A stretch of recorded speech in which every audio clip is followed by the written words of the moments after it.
Hello दोस्तों, मैं पंकज स्वागत करता हूं आपके अपने यूट्यूब चैनल अजय एकेडमी में। तो चलिए आज फिर हाजिर हूं आप लोगों के लिए पेडागोजी की क्लास 4 लेके, जिसमें मतलब है कि गणित की शिक्षण विधियां हैं, है ना, टीचिंग मेथड ऑफ मैथमेटिक्स करके।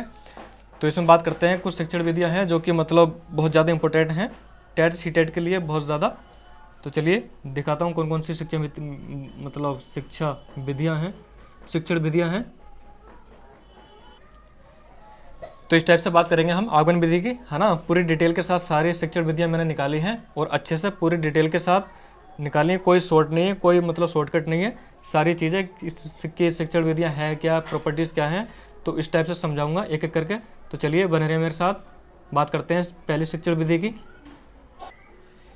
तो शुरू करने से पहले कुछ कोठारी आयोग के बारे में जानते हैं कि कोठारी आयोग है क्या, है ना। अकॉर्डिंग टू कोठारी आयोग के अकॉर्डिंग मतलब इन शिक्षा विधियों के बारे में क्या बोला, गणित के बारे में क्या बोला है, जो मतलब यदि गणित का प्रयोग गलत ढंग से किया जाए तो यह अनुपयोगी ही नहीं बल्कि घातक सिद्ध होगा, है ना। जो कोठारी आयोग जो था, इसने एक लाइन बोली थी गणित के लिए कि यदि गणित का प्रयोग गलत ढंग से किया जाए तो यह अनुपयोगी नहीं बल्कि घातक साबित होगा। क्या होगा? घातक साबित, है ना। जो कठोरी कमीशन है, इसकी स्थापना हुई थी 14 जुलाई 1964 टू 66 या फिर 7, ये दो डेट मान रखी है इसकी, 1964 से 1966 करके, है ना। आप लोगों को देखना रही होगा, यहाँ कर दे रहा हूँ 1964 टू 1966। ठीक, इसका दूसरा नाम क्या है? इसका दूसरा नाम है राष्ट्रीय शिक्षा आयोग, है ना। दूसरा नाम क्या है इसका? राष्ट्रीय शिक्षा आयोग करके इसका दूसरा नाम है। जो इसके अध्यक्षता इसके जो अध्यक्ष थे वो दौलत सिंह थे, है ना। कौन थे? दौलत सिंह। तो चलिए देखते हैं और बात करते हैं आगे। गणित शिक्षण के क्षेत्र में आज अनेक विधियां प्रचलित हैं, जिनमें से कुछ इस प्रकार हैं। तो बात करते हैं कौन कौन सी विधियां हैं। ये हमारी रही सारी विधियां जो कि बहुत ज़्यादा इम्पोर्टेंट हैं, वेरी इंपॉर्टेंट करके हैं सारी, हर एग्जाम में आती है बिंदास तरीके से, यूपी टेट हो या सी टेट, है ना, दोनों एग्जाम में अच्छे से पूछी जाती हैं। ठीक, तो पहले क्या है? विश्लेषण विधि यानी एनालिटिकल मेथड, संश्लेषण विधि सिंथेटिकल मेथड, थर्ड क्या है? आगमन विधि जो कि बहुत ज़्यादा इंपॉर्टेंट है ना। निगमन विधि ये भी इंपॉर्टेंट है, वेरी इंपॉर्टेंट करके मार्क कर लें अच्छे से। ह्यूरिस्टिक विधि यानी कि ये भी खोज वाली विधि होती है, ये भी इम्पोर्टेंट है। योजना या परियोजना विधि या प्रोजेक्ट विधि, है ना। हम बात करते हैं लास्ट वाली की यानी प्रयोगशाला विधि। ठीक, लेबोरेटरी मेथड। तो चलिए एक एक करके समझते हैं विद डिटेल यानी डिटेल के साथ कि क्या क्या ये विधि है ना। तो पहली विधि क्या हमारे? विश्लेषण विधि यानी एनालिटिकल मेथड। ये क्या है इसके बारे में जानते हैं। एनालिटिक शब्द अंग्रेजी के एनालिसिस शब्द से बना है। ठीक, जो एनालिटिक शब्द है अंग्रेजी के एनालिसिस से बना है, जिसका अर्थ है अलग करने की प्रक्रिया। ठीक है ना, जो एनालिटिक शब्द है इसे अंग्रेजी के एनालिसिस से बना है, जिसका अर्थ है अलग करने की प्रक्रिया। ठीक, तो चलिए आगे देखते हैं। विश्लेषण विधि अलग करने की प्रक्रिया पर आधारित है। इस विधि में अज्ञात से ज्ञात की ओर चलते हैं, है ना। इसका सूत्र क्या है? सूत्र कहते हैं, फॉर्मूला कह सकते हैं, हम कुछ भी कह सकते हैं। इस विधि में क्या है? अज्ञात से ज्ञात की ओर चलते हैं, यानी कि अननोन टू नोन। ये निष्कर्षों से ज्ञात तथ्यों की ओर ये तरफ चलते हैं, है ना। क्या है? अज्ञात से ज्ञात की ओर या निष्कर्षों से ज्ञात तथ्यों की ओर तरफ चलते हैं। ठीक, तो इसमें चरणों की संख्या कितनी है? इसमें कुछ चरण है जिसकी संख्या है 3। ठीक, इसमें चरणों की संख्या कितनी है? 3। इसमें चरणों की संख्या कितनी है? 3। तो देखें वो कौन कौन से चरण हैं। पहला चरण क्या है? समस्या की प्रस्तुति यानी कि प्रॉब्लम को फेस करना, प्रस्तुत करना। समस्या की अनुभूति, समस्या का विश्लेषण। ठीक, तो ये हमारी हो गई कौन सी? विश्लेषण विधि, है ना। इसके बारे में जाने तो अब इसकी प्रॉपर्टीज देखें, यानी कि प्रॉपर्टीज ऑफ एनालिटिकल मेथड यानी कि विश्लेषण विधि के गुण। तो इसकी प्रॉपर्टीज देखें। पहली प्रॉपर्टीज क्या है इसकी? यह विधि विद्यार्थियों में तर्क, स्मरण, निर्णय एक्स्ट्रा शक्तियों को विकसित करती है ना। तो ये विधि क्या करती है? विश्लेषण विधि क्या करती है? देखो दोस्तों, पेडागोजी के अकॉर्डिंग, पेडागोजी के लिए ये बहुत ज़्यादा इंपॉर्टेंट है। तर्क स्मरण, मतलब इसके जो भी हैं, जो भी पॉइंट्स मिले आप नोट करके लिखें बिंदास तरीके से। तो पहले प्रॉपर्टीज़ क्या है? पहली, यह विधि विद्यार्थियों में तर्क स्मरण, निर्णय आदि शक्तियों को विकसित करती है। अब देखते हैं पॉइंट नंबर 2, इस विधि के द्वारा विद्यार्थी स्वयं किसी समस्या का हल व उत्पत्ति खोज कर लेता है ना। जो इस मेथड के द्वारा, मतलब जो हमारे स्टूडेंट हैं, छात्र हैं, जो भी हैं, इस समस्या का हल उत्पत्ति खोज कर लेता है ना, स्वयं यानी खुद से ही कर लेता है। अब देखते हैं गुण नंबर 3 यानी प्रॉपर्टीज नंबर 3, इस विधि के द्वारा सीखा गया ज्ञान स्थायी रहता है। जो हमारे एनालिटिकल मेथड है, इसके द्वारा जो हमें नॉलेज मिलती है ना, तो वह स्थायी रहती है, ज्ञान जो है स्थायी रहता है इसके अकॉर्डिंग। ठीक, आप देखते हैं पॉइंट नंबर 4, यह विधि मनोवैज्ञानिक दृष्टिकोण पर आधारित है ना। यह क्या है? यह विधि मनोवैज्ञानिक दृष्टिकोण पर आधारित होती है। अब देखते हैं पॉइंट नंबर 5, इस विधि में स्पष्ट करने की क्षमता निहित है ना। अब देखते हैं कुछ डिसएडवांटेज हैं इसके, यानी डिमेरिट्स करके, दोष।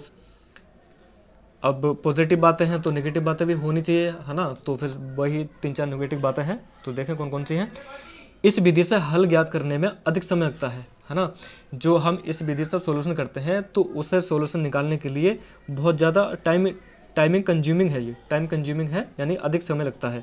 ठीक, यह विधि छोटे बच्चों के लिए अधिक उपयोगी नहीं है। क्योंकि छोटे बच्चों के लिए अधिक उपयोगी नहीं है, क्योंकि छोटे बच्चे इतना सॉल्यूशन नहीं कर सकते, है ना। तो आसानी से वो सॉल्यूशन नहीं कर सकते, इसलिए उनके लिए उपयोगी नहीं है ये।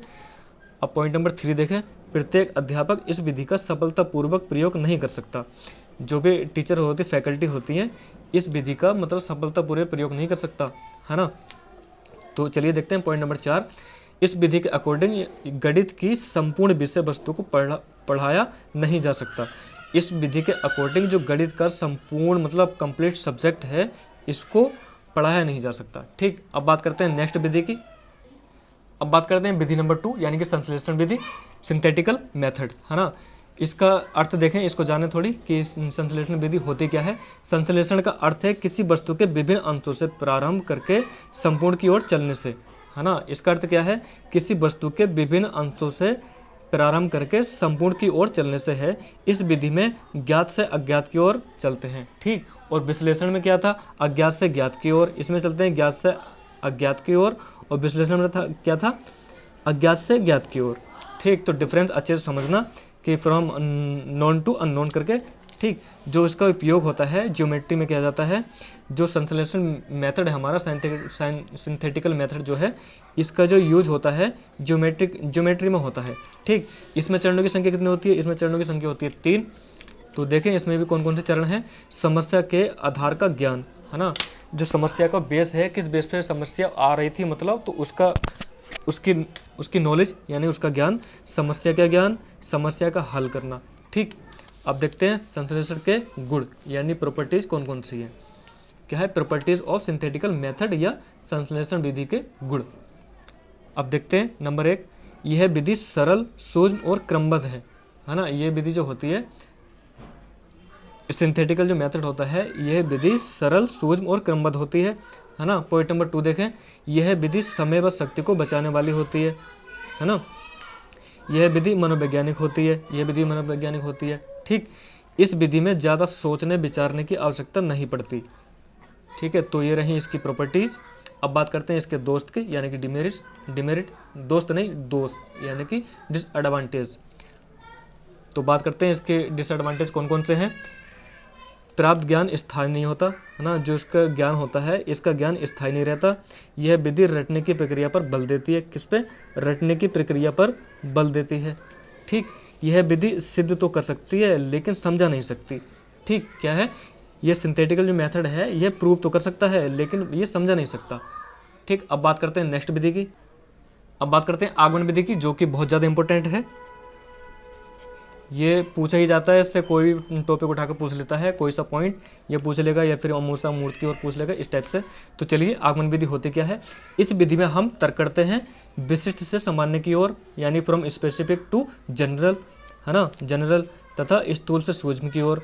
विशिष्ट से सामान्य की ओर, specific to general, specific to general तथा स्थूल से सूक्ष्म की ओर। फ्रॉम कंक्रीट टू अब्स्ट्रैक्ट या मूर्त से अमूर्त की ओर बढ़ते हैं। ठीक, इस विधि में अनुभवों प्रयोगों तथा उदाहरणों का विस्तृत अध्ययन करके उनके नियम बताए जाते हैं। इस विधि में सबसे पहले क्या है, एग्जाम्पल देते हैं। ठीक, क्या है, एग्जाम्पल, या फिर ऐसे समझें, इस विधि में सबसे पहले क्या दिया, एग्जाम्पल दिया जाता है। तो देखते हैं कुछ राइटर हैं जिन्होंने कुछ लाइन बोली हैं अकॉर्डिंग टू जॉयस, है ना। इन्होंने आगमन विधि के बारे में क्या बोला है, आगमन विशेष दृष्टांतों की सहायता से सामान्य नियमों को विधि पूर्वक प्राप्त करने की क्रिया है।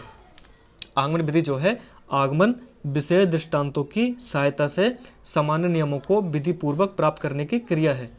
ठीक, अब देखते हैं राइट नंबर 2, यानी कि अकॉर्डिंग टू हॉब्सन, अध्यापकों को चाहिए कि वह अपने शिष्यों को ज्ञान का फल तोड़ने के लिए स्वयं पंजों पर उचकने दें, है ना।